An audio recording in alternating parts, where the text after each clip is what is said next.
Assalamualaikum warahmatullahi wabarakatuh. Selamat siang, semoga kita selalu dalam lindungan Allah. Amin amin ya rabbal alamin. Yang terhormat, Ibu Ayu Febri Puspita selaku dosen pengampu mata kuliah Perekonomian Indonesia, serta teman-teman kelas ES 4B yang berbahagia. Puji syukur marilah kita panjatkan kepada Allah dan salawat serta salam semoga tetap tercurahkan kepada baginda Rasulullah Muhammad SAW.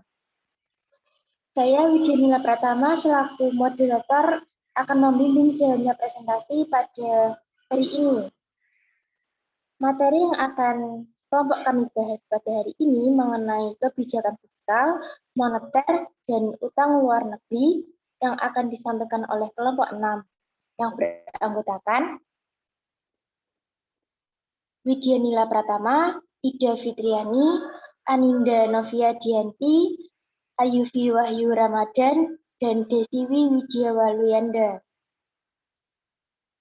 Untuk materi pertama, yaitu definisi fiskal dan tujuan yang akan saya jelaskan sendiri.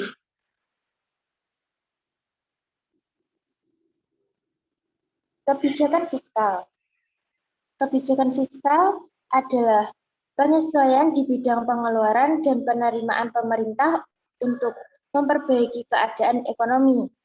Adapun instrumen dalam kebijakan fiskal adalah penerimaan dan pengeluaran pemerintah yang berhubungan erat dengan pajak. Yang pertama, belanja atau pengeluaran negara yang disimpulkan G atau government expenditure. Yang kedua, perpajakan yang disimpulkan T atau tax. Kebijakan fiskal juga bisa dikatakan salah satu kebijakan ekonomi makro yang sangat penting dalam rangka yang pertama, membantu memperkecil fluktuasi dari siklus usaha. Yang kedua, mempertahankan pertumbuhan ekonomi yang sustainable, kesempatan kerja yang tinggi. Yang ketiga, membebaskan dari inflasi yang tinggi atau bergejolak. Selanjutnya, tujuan kebijakan fiskal. Yang pertama, untuk meningkatkan produksi nasional atau PDB dan pertumbuhan ekonomi atau memperbaiki keadaan ekonomi. Yang kedua, untuk memperluas lapangan kerja dan mengurangi pengangguran atau mengusahakan kesempatan kerja dengan mengurangi pengangguran dan menjaga kestabilan harga-harga secara umum. Yang ketiga, untuk menstabilkan harga-harga barang secara umum, khususnya mengatasi inflasi. Dan yang keempat, Husain Saddam M. Kebijakan Ekonomi, Moneter, dan Fiskal. Materi selanjutnya mengenai jenis kebijakan fiskal, indikator kebijakan fiskal, dan definisi kebijakan moneter akan disampaikan kepada Mbak Aninda. Saya persilahkan.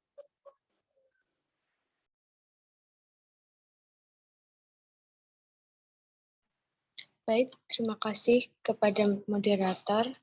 Selanjutnya yaitu jenis-jenis kebijakan fiskal.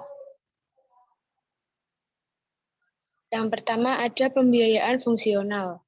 Pembiayaan fungsional atau the functional financial yaitu kebijakan yang mengatur pengeluaran pemerintah dengan melihat berbagai akibat tidak langsung terhadap pendapatan nasional dan bertujuan untuk meningkatkan kesempatan kerja. Yang kedua, pendekatan anggaran terkendali, yaitu kebijakan untuk mengatur pengeluaran pemerintah, perpajakan, dan pinjaman untuk mencapai stabilitas ekonomi yang mantap. Dalam konsep ini, hubungan langsung antara pengeluaran pemerintah dan atau penarikan pajak selalu dijaga. Kemudian, untuk menghindarkan atau memperkecil ketidakstabilan ekonomi, selalu diadakan penyesuaian dalam anggaran, sehingga pada suatu saat anggaran dapat diubah defisit atau surplus disesuaikan dengan situasi yang dihadapi. Yang ketiga, stabilitas anggaran atau the stabilizing budget. Stabilitas anggaran adalah kebijakan yang mengatur pengeluaran pemerintah dengan melihat besarnya biaya dan manfaat program. Yang keempat, pendekatan anggaran belanja berimbang atau balanced budget approach. Pendekatan anggaran belanja berimbang adalah kebijakan anggaran yang menyusun pengeluaran sama besar dengan penerimaan. Selain itu juga untuk tercapainya anggaran berimbang jangka panjang.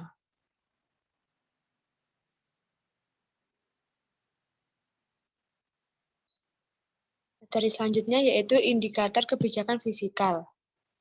Indikator kebijakan fiskal terdiri dari perubahan pengeluaran pemerintah atau perpajakan dengan tujuan untuk mempengaruhi besar serta susunan permintaan agregat atau khususnya permintaan swasta.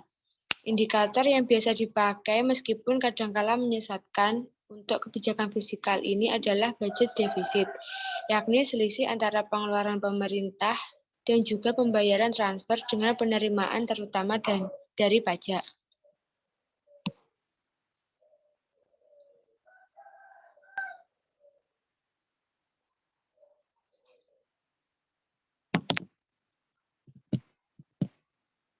Materi selanjutnya yaitu kebijakan moneter.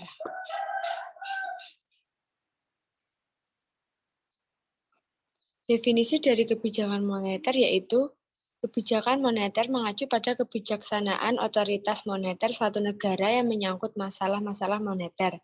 Kebijaksanaan tersebut dapat didefinisikan sebagai kebijaksanaan yang berkesan dengan yang pertama pengendalian lembaga keuangan, kedua penjualan dan pembelian secara aktif kertas-kertas berharga oleh otoritas moneter sebagai ikhtiar sengaja untuk mempengaruhi perubahan keadaan uang.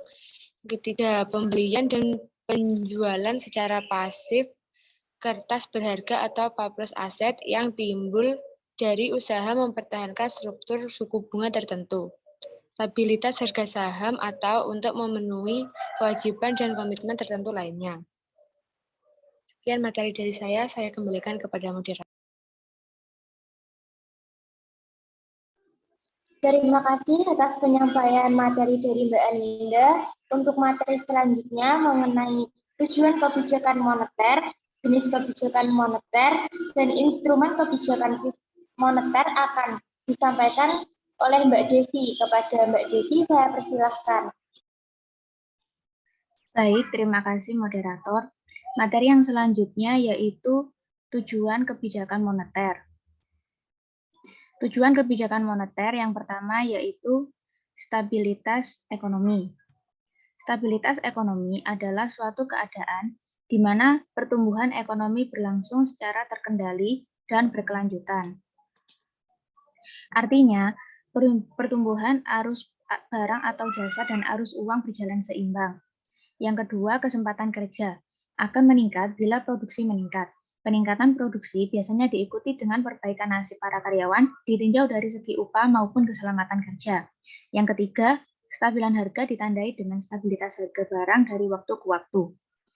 Harga yang stabil menyebabkan masyarakat percaya bahwa membeli barang pada tingkat harga sekarang sama dengan tingkat harga yang akan datang atau daya beli uang dari waktu ke waktu adalah sama. Yang keempat, neraca pembayaran dapat dikatakan dalam keadaan seimbang apabila jumlah nilai barang yang diekspor sama dengan nilai barang yang diimpor. Yang kelima, menjaga stabilitas dan pertumbuhan ekonomi. Menjaga stabilitas harga dari banyaknya jumlah uang yang beredar, meningkatkan kesempatan kerja, memperbaiki posisi neraca perdagangan dan neraca pembayaran jika negara mendevaluasi mata uang rupiah ke mata uang asing. Yang selanjutnya yaitu jenis kebijakan moneter. Yang pertama ialah kebijakan moneter ekspansif. Kebijakan moneter ekspansif sering disebut kebijakan uang longgar atau easy money policy, ialah kebijakan yang mengatur jumlah uang yang dipasok dalam perekonomian. Caranya dengan menurunkan suku bunga, membeli sekuritas pemerintah oleh bank sentral, dan menurunkan persyaratan cadangan untuk bank. Kebijakan ekspansif ini juga akan menurunkan tingkat pengangguran dan merangsang aktivitas bisnis atau kegiatan belanja konsumen. Yang kedua, kebijakan moneter kontraktif. Kebijakan moneter kontraktif adalah suatu kebijakan dalam rangka mengurangi jumlah uang yang beredar. Kebijakan ini dilakukan pada saat perekonomian mengalami inflasi. Disebut juga dengan kebijakan uang ketat atau tight money policy. Kebijakan moneter kontraktif yang disebut kebijakan uang ketat ialah kebijakan mengurangi jumlah uang yang beredar. Materi yang selanjutnya adalah instrumen kebijakan moneter. Yang pertama ialah fasilitas diskonto. Fasilitas diskonto adalah tingkat bunga yang ditetapkan pemerintah pada bank-bank umum yang meminjam uang kepada bank sentral. Ketika bank-bank umum mengalami kondisi yang mengharuskan mereka untuk meminjam uang ke bank sentral, pemerintah dapat menggunakan meminjam uang ke bank sentral. Pemerintah dapat menggunakan kesempatan ini untuk mengatur jumlah uang yang beredar. Yang kedua, operasi pasar terbuka. Operasi pasar terbuka merupakan salah satu instrumen kebijakan moneter tidak langsung yang sangat penting karena sifatnya yang sangat fleksibel dibanding dengan instrumen yang lain. Yang ketiga, rasio cadangan wajib. Ketika minimum cadangan wajib tersebut berkurang, maka bank memiliki lebih banyak uang yang dapat diedarkan di masyarakat melalui pinjaman. Sebaliknya, jika pemerintah ingin mengurangi jumlah uang yang beredar, maka pemerintah dapat menambah jumlah minimum cadangan wajib bank sehingga bank memiliki uang yang lebih sedikit untuk diedarkan. Yang keempat, imbauan moral. Instrumen kebijakan moneter berupa imbauan moral dapat dilakukan oleh bank sentral untuk mengontrol jumlah uang yang beredar melalui berbagai hal. Yang pertama, kredit langsung. Yang kedua, penetapan uang muka impor. Yang ketiga, fasilitas overdraft. Keempat, intervensi rupiah. Dan yang kelima, sertifikat wadiah Bank Indonesia. Baik, saya kembalikan ke moderator. Terima kasih Mbak Desi atas penyampaian materinya. Materi selanjutnya mengenai definisi utang luar negeri, penyebab besarnya utang luar negeri, dan bentuk-bentuk dari utang luar negeri akan disampaikan oleh Mbak Ida. Kepada Mbak Ida, saya persilahkan. Baik, terima kasih atas waktunya moderator. Untuk materi yang selanjutnya yaitu utang luar negeri. Definisi utang luar negeri. Utang luar negeri merupakan bantuan luar negeri atau disebut loan yang diberikan oleh pemerintah negara-negara maju atau badan-badan internasional yang khusus dibentuk untuk memberikan pinjaman dengan kewajiban untuk membayar kembali dan membayar bunga pinjaman tersebut. Tujuannya ialah menutup kekurangan kebutuhan pembiayaan investasi dan untuk membiayai defisit transaksi berjalan atau disebut current account dalam neraca pembayaran dalam rangka pembiayaan transaksi internasional sehingga posisi cadangan devisa tidak terganggu. Yang kedua, penyebab besarnya utang luar negeri. Antara lain, satu, strategi defisit anggaran. Yang kedua, tidak menyadari secara penuh biaya yang harus ditanggung di masa depan. Dan yang ketiga, adanya faktor sosial politik dari penentu kebijakan faktor sosial dan politik lebih dominan dibanding faktor ekonomi dalam melakukan utang. Yang ketiga, bentuk utang luar negeri. Dilihat dari persyaratannya, antara lain, 1. Pinjaman multilateral, 2. Pinjaman bilateral, 3. Pinjaman sindikasi, 4. Pinjaman lunak, dan yang kelima adalah pinjaman setengah lunak. Sumber pinjaman luar negeri dalam pembangunan Indonesia antara lain 1. Berasal dari World Bank, yang kedua ASEAN Development Bank atau bisa disebut ADB, yang ketiga Consultative Group on Indonesia atau disebut CGI, yang keempat pinjaman di luar IGGI atau CGI, dan yang terakhir atau 5 pinjaman atau hibah lainnya. Sekian materi saya kembalikan ke moderator. Terima kasih atas penyampaian materinya.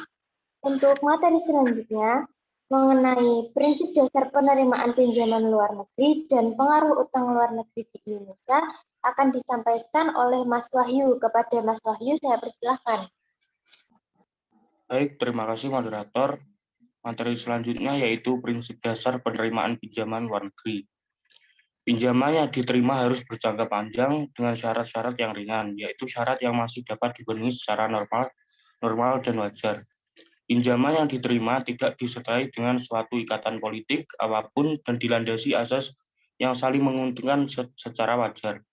Jumlah dan syarat pinjaman disesuaikan dengan batas kemampuan untuk membayar kembali dan tidak menimbulkan beban yang terlalu memberatkan terhadap neraca pembayaran.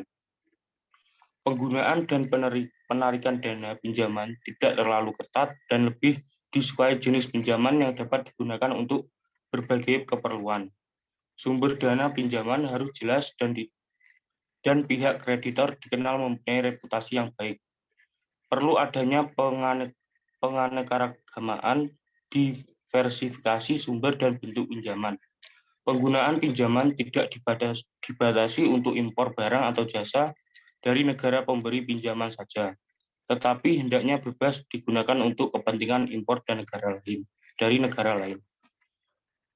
Selanjutnya, pengaruh utang luar negeri di Indonesia. Dalam jangka panjang, ternyata utang luar negeri dapat menimbulkan permasalahan ekonomi pada banyak negara debitur. Di samping beban ekonomi yang harus diterima rakyat pada saat pembayaran kembali, juga beban psikologis politis yang harus diterima oleh negara debitur akibat ketergantungan dengan bantuan asing. Pembangunan dan utang luar negeri, masalah pro dan kontra. Pandangan yang pro mengatakan bahwa utang luar negeri telah terbukti memberikan sumbangan yang berarti bagi pembangunan di negara-negara berkembang. Sedangkan pandangan yang kontra berpendapat utang luar negeri justru menciptakan ketergantungan baru yang berimplikasi luas baik ekonomi maupun politik. Terima kasih, saya kembalikan ke moderator.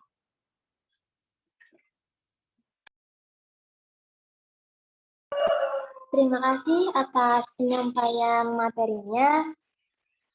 Sekian presentasi yang dapat kami sampaikan. Ada kurang lebihnya kami mohon maaf. Wassalamualaikum warahmatullahi wabarakatuh.